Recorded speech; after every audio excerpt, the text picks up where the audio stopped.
A 1031 exchange is a great way to defer the payment of federal and state capital gain taxes on a sale as a real estate investor in New York City. So, what is a 1031 exchange in New York City? The 1031 tax exchange is a special tax-saving transaction permitted under the Internal Revenue Code. Simply put, a 1031 exchange allows you to defer the payment of capital gains taxes when buying and selling investment real estate.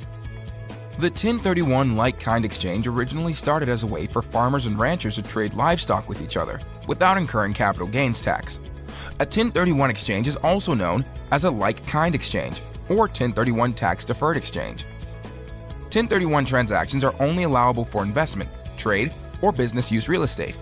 This means you cannot do a 1031 swap for a primary residence. The vast majority of 1031 exchanges will be forward 1031 exchanges, which means you sell first and then buy. What are like-kind exchange rules? You must first identify a property that you want to sell. This property is called the relinquished property. You must then sell this property and coordinate the closing with a qualified intermediary, who serves as an escrow for the sale proceeds. Note that in a 1031 exchange, you never actually touch the proceeds from the sale. As a next step, you must purchase a new property, called the replacement property, with the funds held in escrow by the qualified intermediary. If you're buying a property that's more expensive than what you're selling, you may supplement the escrow funds with additional money or financing. However, you must use up all of the escrow monies in order to completely defer capital gains tax.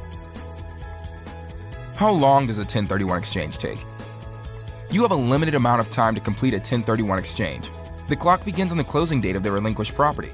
From that date, you have 45 calendar days to identify one or more replacement properties and 180 calendar days total to close on the replacement property.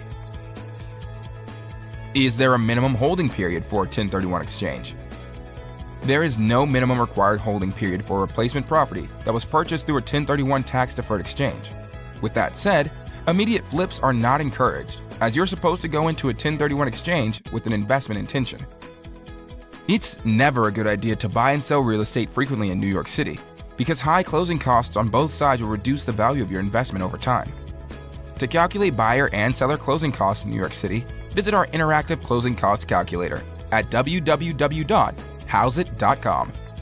Established in 2014, Hauseit is New York City's largest for-sale by owner and buyer closing credit company.